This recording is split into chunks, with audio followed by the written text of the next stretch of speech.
Alright, considering that it's a new year and all, I think we're due for a little chat. Mind you, I don't intend to talk your ear off with anything extraneous, but I've been wanting to give my voice on the channel some weight with what I've noticed for a while now. How about... let's start with a bit of a history lesson, actually.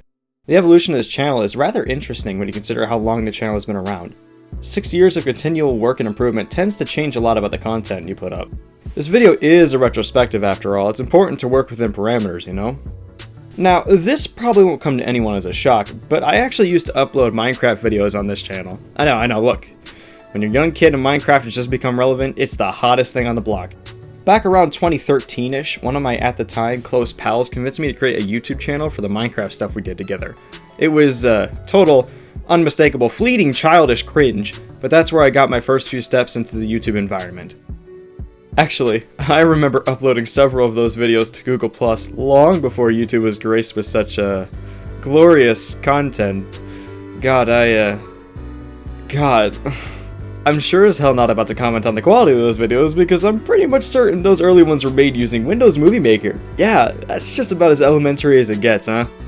I believe there's something like 30 or so of those videos that were created, but most were lost to the passage of time and my various restarts I've had on the channel. Of what I have left, the last Minecraft video still stands and was created in 2015. I'm not about to show it on here though, because there's a perfectly good reason why that one never aired. It's like totally devoid of redeemable content. Before 2015 hit, I also happened to get utterly immersed in a mobile Japanese gacha game called Brave Frontier. Through a lot of uneducated searching, I did end up finding a way to cast my tablet to my computer and record it, and I made quite a few videos on it actually. Many were super awful captures of me just showing off the game's quest or whatever, but my first video to ever go mainstream was the one I created to illustrate the, at the time, new Hatsune Miku crossover dungeon event. Yeah, that happened. I would like you to know that did happen. That 2014 video managed to surpass 1,000 views, almost reaching 2,000, but I ended up unlisting it because even at the time, I recognized how subpar the content was. But then comes along the wonderfully spasmodic year of 2015. 2015 was actually one of the most active years my channel had in terms of content being put up. In fact, 2015 was a huge year for the direction of the channel itself, where I was throwing loose ends at a wall until I could find something that finally stuck. Hell, I have like 5 channel banners lying around now that show off just how much I was making. True to my word on these, I created videos for Terraria, Rogue Legacy, Minecraft, Brave Frontier, Mother 3, Gary's Mod, and Freerider, otherwise referred to as Line Rider. Now, if you don't notice anything wrong with the number of things there, many of these were incredibly short-lived and consisted of awful commentary on my end, what with still being a rather young lad whom had not but an isolated sense of direction as a filter. I think that Mother 3 actually ended up being the longest, something like 20 episodes in before my childish self lost motivation. Most of these videos are distinctly absent from what remains, the victims of one of my do-overs. I think I've had 2 or 3, it's rather hard to remember. There are a few Rogue Legacy videos and a few Brave Frontier videos left, but nowhere near the amount I had once up on the channel at some point. Keep in mind that when I was making these, I had like 20 people subscribed to me, many of which were just friends of mine. I was real determined though. Of all the things I tried doing on the channel during 2015, what was happening behind the scenes was actually way more important. You see, 2015 was the year that I was introduced to the spectacle that is Super Smash Bros. For the Wii U. I didn't have a capture card at the time, but not a damn chance that would stop me from capturing gameplay from my basement. I vividly remember setting up my tablet on a tray table and playing on a rear projection TV with a Wii remote and nunchuck, attempting to commentate my best while playing. Actually, I'll do you one better. Here's a bit of one of the videos I ended up making.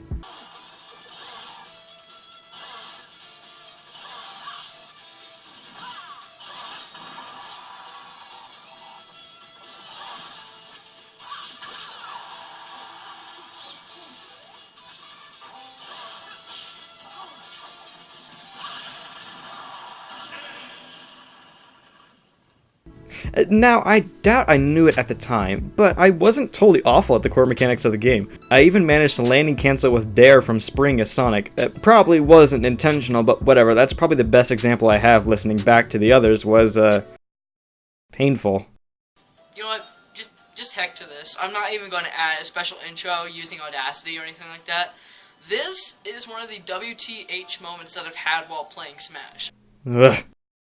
Well, anyways. It didn't take long for me to start reaching out to play more Smash because I was obviously enjoying it a lot. Still early in 2015, I ended up starting to put myself in queues for stream battles against people like Kobanermani456, Styles, and a few others. I didn't win all that often, shocker I'm sure, but I was loving the stream attention and the opportunity to fight actual names. Google Plus was still relevant at the time, and I was a frequent user. I remember a post about something called Anther's Ladder showing up, and that I could engage in matchmaking with real, competent people. Sure enough, I was on there March of 2015 and playing people non-stop. Eventually, I matched with somebody local, and after a match, he said I was pretty good and that I should try showing up to the local downtown sometime. Of course, all it took was some praise and the notion of controlled experience for my younger self to become entirely absorbed by the prospects. I started showing up to the local each week, really honing my skills as a player. During that time, I made lots of great friends because the CO scene has an absolutely phenomenal group of encouraging pro players, having fun all along the way. It was a serious catalyst for me, and I ended up making the rounds in bracket more than just a few times. Oh, and I should mention that if you're still hung up on the Wiimote and Nunchuck part, don't worry. I realized they were handicapping me, and I picked up the GameCube controller not too long after I was neck deep in it all. What with my relative personal success in Smash 4, I soon took to other forms of Smash as a means to explore my horizons. I had grown up with Brawl and knew that there were mods galore for the game, so I eventually found my way into recording PM and Brawl Minus. PM came long before Brawl Minus or Smash 4, making it the oldest initial Smash content that was on the channel. With Fraps and OBS, I was finally able to make my dreams of creating Smash content a reality, not that it was anything remotely great, mind you. Around this time in 2015, I ended up finding a group of people who shared a common interest in games, one of which being a particularly strong advocate for Smash. Him and I became fast friends, our time at lunch becoming largely oriented around passing 3DSs between everyone at the table for rounds of Smash. Even halfway through 2015, my focus for the channel was quickly changing for what I wholeheartedly consider to be the better. I was enthralled by Smash, working to streamline my channel into the ideal place to post the content I love. As 2016 finally came along, I was still looking for ways to put Smash on the channel. The easiest way was recording on a totally legit emulation and the upload features that Smash 4 provided later into its release. Content still sucked, but it was definitely in the right direction. As part of the ideal late Christmas gift, I received a capture card and proper editing software to really dig my fingers in and take the channel exactly where I wanted it to go: Smash compilations and montages. You can still find one of my earliest examples of a 2015 dated video on the channel, at least content-wise, considering it was made early in 2016. Yeah, remember Miiverse? Damn, that just made me feel like 10 years older even saying that. Anyways, the oldest Smash 4 compilation I made was actually on January 30th of 2016, and it really shows its age. Remember when Alpha Rad made those how to play videos? Young me thought that shit was da bum and wanted to use captions in videos excessively.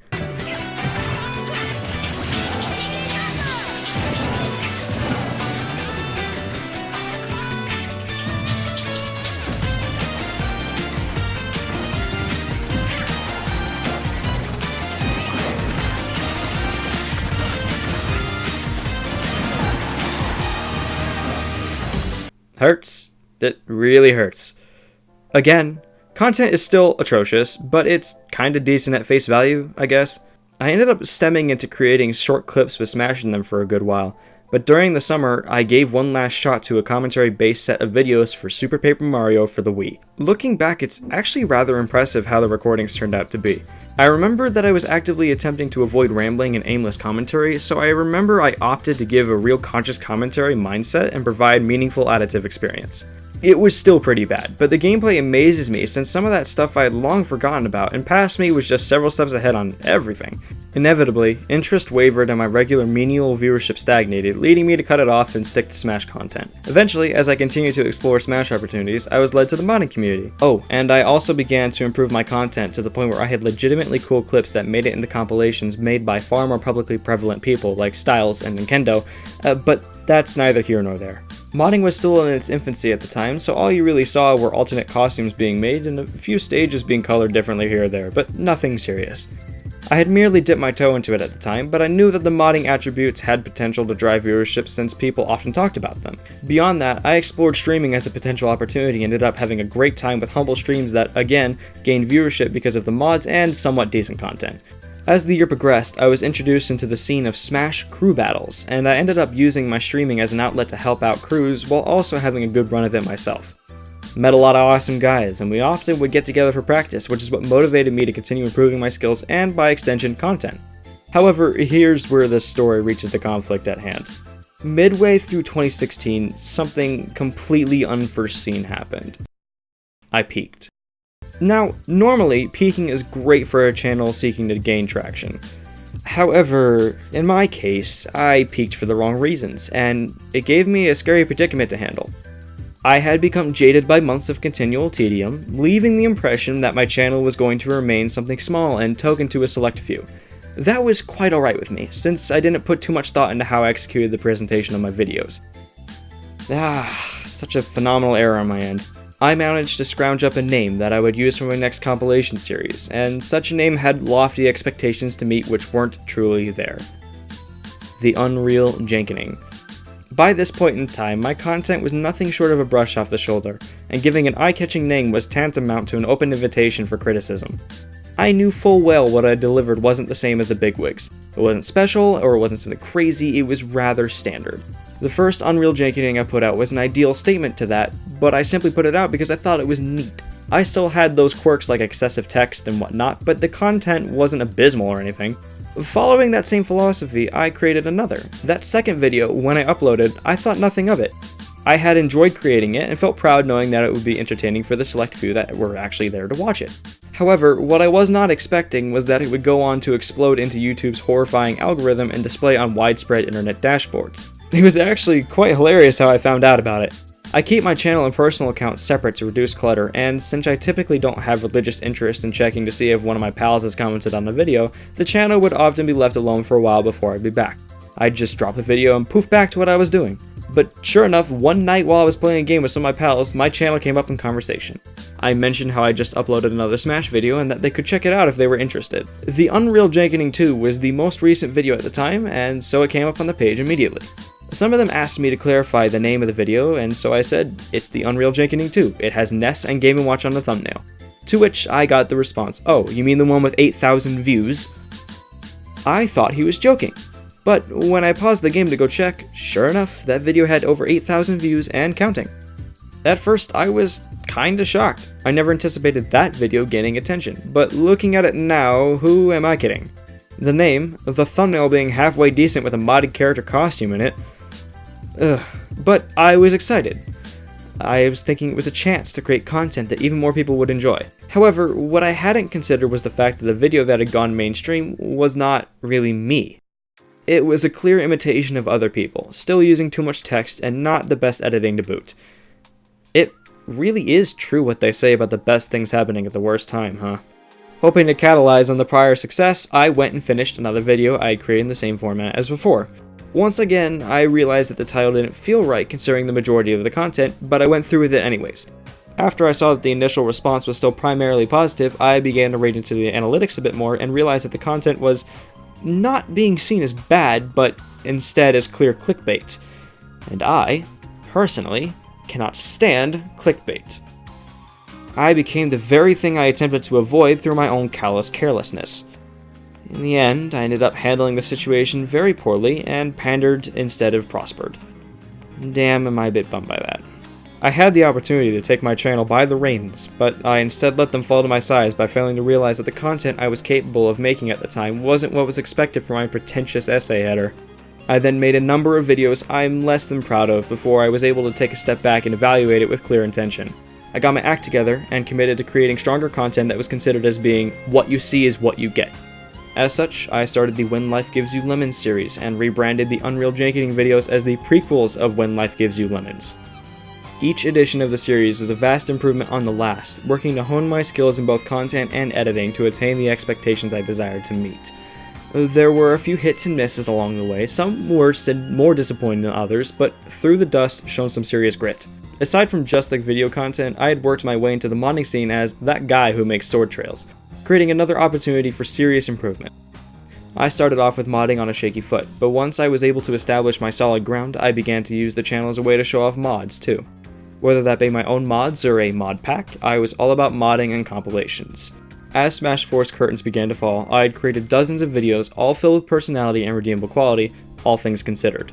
I wrapped up its lifespan by creating one last compilation, one I consider to be the culmination of all the lessons I learned throughout my experience with Smash 4 and YouTube. The content is strong, the editing quirks additive and not distractive, and my personality is still there. All of that was 2016, up until now. And while we're at it, let's talk about the present and future. Smash Ultimate is still one of my favorite games to create content for, and without it, I can only imagine what kind of ridiculous things I might have bothered myself with. I love making content for those of you who have stuck around, and I'm always trying new stuff in my videos. I've been incorporating short source filmmaker animations and stills into conversations or references, and doing that has been real great fun. If I had to brand my current videos, I'd actually say that they're intended for fun and enjoyment rather than spectacle. Those same friends I met back in 2015 are the ones helping me make each video a bit more fun for everyone, especially when they're part of them. I've loved animating scenarios and giving life to a series that was started for the pure purpose of having some much needed playful downtime. I know what works, and what works I love to make. At the end of the day, all that matters to me is that I can make someone laugh or say, "Oh wow," with the crazy stuff I've made. I plan to continue creating Smash content at a leisurely pace, and if I could ask for just one thing, I'd ask for the YouTube algorithm to take me out of the banishment corner and show the mainstream viewers what I'm really all about. I know that there are plenty of people out there who would enjoy this content, but hoping for something inanimate to reach them is the most difficult part. If and when that happens, I'll be happy to provide more of the fun and cool content I've found myself a part of. Thank you for listening to me blab about this whole ordeal. It means a lot to me after all. Here's to good years of quality content.